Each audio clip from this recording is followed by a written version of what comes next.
हरे कृष्णा। तो आज कार्तिक महीने में एक और सुंदर कथा लेकर आई हूँ। इल्ली और घुन की कथा।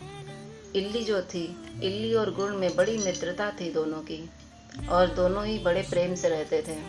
इल्ली को पता चला कि कार्तिक महीने का बड़ा महत्व है। चलो हम दोनों, इल्ली और गुण से बोले, चलो हम दोनों कार्तिक स्नान करते हैं। तो गुण ने कहा कि मैं तो नहीं करूँगा, मैं बाजरा खाऊंगा, ठंडा ठंडा पानी पीऊंगा, आराम से सोऊंगा।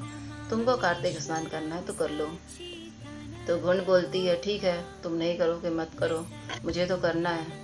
तो इल्ली क्या करती है कि वहाँ के राजा के जो बेटी रहती है उसके आंचल में बंध जाती है, छुप जाती है आंचल में। और जब कार्तिक स्नान उसकी बेटी करती है, मतलब राजकुमारी करती है, तो उसका भी स्नान हो जाता है, वो भी स्नान करती है। इस तरह से दोनों रहते हैं। काफ़ी समय के बाद में इल्ली और गुण की मृत्यु हो जाती है।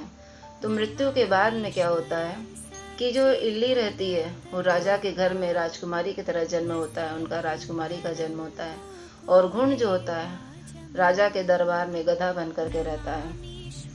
तो एक दिन इल्ली का विवाह होता है, राजकुमारी का विवाह होता है। तो राजा उनका सावा निकालते हैं, बहुत सारा धन संपत्ति देकर एक दूसरे राजकुमार के घर में उनका विवाह करके भेजते हैं।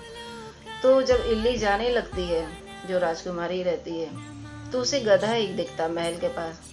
तो वो राजा साहब से बोलती है, पिताजी आप मुझे ये गधा दे दीजिए, मैं अपने इसे ससुराल लेके जाऊंगी। तो उसके राजा साहब बोलते हैं कि नहीं बेटी, सब कुछ ले लो, धन संपत्ति चाहे जो ले लो, पर ये गधा मुझसे मत लो, ये गधा मुझे बड़ा प्रिय है। इल्ली बोलती, नहीं, आप मुझसे कुछ भी ले लीजिए, कुछ भी मत दीजिए, पर मुझे ये गधा दे दीजिए। बहुत जिद करने के बाद में राजा साहब बोलते हैं, ठीक है, ले जाओ तुम इस गधे को। इल्ली क्या करती है, अपने जो रथ रहता है उसमें इस गधे को बांध देती है राजकुमारी, और अपने महल को जाने लगती है। उधर से दौड़ते दौड़ते खींचते हुए जो रथ जाता है, उससे गधा बहुत हाँफने लगता है, उसे बहुत प्यास लगती है, गला उसका सूखने लगता है। तो जब राजकुमारी उतरती हैं रथ से, तो तुरंत गधा बोलता है, मुझे प्यास लगा है, मुझे पानी पिला दो, मैं प्यास से मेरा दम निकला जा रहा है। तो इल्ली बोलती, तुम्हें याद आया, मैं वही इल्ली हूँ। राजकुमारी बोलती है, मैं वही इल्ली हूँ जो कार्तिक स्नान की थी, और मैं देखो राजकुमारी के घर में जन्म ली हूँ, राजकुमार के घर में। और तुम्हारा क्या हुआ, तुम गधे बन गए राजा के दरबार में। तो कार्तिक स्नान का तुमने बात नहीं माना, और तुमने क्या कहा कि मैं बाजरा खाऊंगा, ठंडा ठंडा पानी पीऊंगा और आराम से सोऊंगा। तुमने तो मेरी कोई बात नहीं मानी, और इसका परिणाम हुआ कि तुम गधे बन करके जन्म लिए हो। कार्तिक स्नान के समय को व्यर्थ गवा दिया तुमने। तो ये बातें ससुराल में उसके राजा साहब सुन रहे थे, उसके ससुर सुन रहे थे, वहाँ के जो राजा थे। उन्होंने कहा, तुम मुझे पूरा वृत्तांत बताओ, क्या कारण है जो कार्तिक महीने का इतना महत्व है, इसने स्नान नहीं किया, गधा बन गया, और तुम एक इल्ली थी और तुम राजकुमारी बन करके अवतरित हुई हो, जन्म ली हो। तो उसने बताया कि मैं इल्ली और गुण थी, अपना पूरा कथा बताती है कि मैंने कार्तिक स्नान किया रानी के पल्लू में बंद करके, और इसने स्नान नहीं किया, ये गधा बन करके अवतरित हुआ। तो भगवान, तब वो राजा और रानी बोलते हैं कि हम दोनों मिल करके क्यों ना करें ये कथा, ये स्नान, इतना महत्व है, इतना पावरफुल है, तो हमें भी करना चाहिए। तो इल्ली और गुण के बातों को सुन करके वहाँ के राजा रानी भी कथा सुन करके वो भी गंगा स्नान करते हैं कार्तिक महीने का।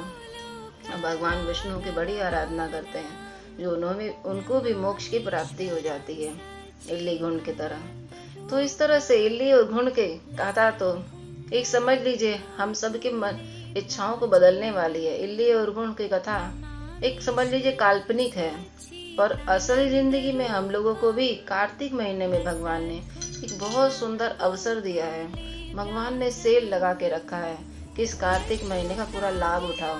भगवान एक माला करने से हजारों माला का फल देते हैं। एक बार भगवान का दीप दान करो दामोदर का, उसका हजारों गुना फल देते हैं। पापियों को उद्धार कर देते हैं भगवान इसी के लिए अवतरित होते हैं। भगवान इसी के लिए ऐसे ऐसे मौके देते हैं दीपदान करने का। राधा अष्टमी, जन्माष्टमी, नरसिंह भगवान का पूजा, उनका व्रत, चैतन्य महाप्रभु का पूजा, ये सब मौका देते हैं भगवान, सेल लगाते हैं। साल में एक कई पता नहीं कितनी बार ये सब चीजें आती हैं। ये सब कितने त्योहार आते हैं जिसमें हम लोग व्रत करके, पूजा करके, भगवान का अर्चना करके, दीपदान करके हम सबका पूरा फायदा उठा सकते हैं, पूरा लाभ।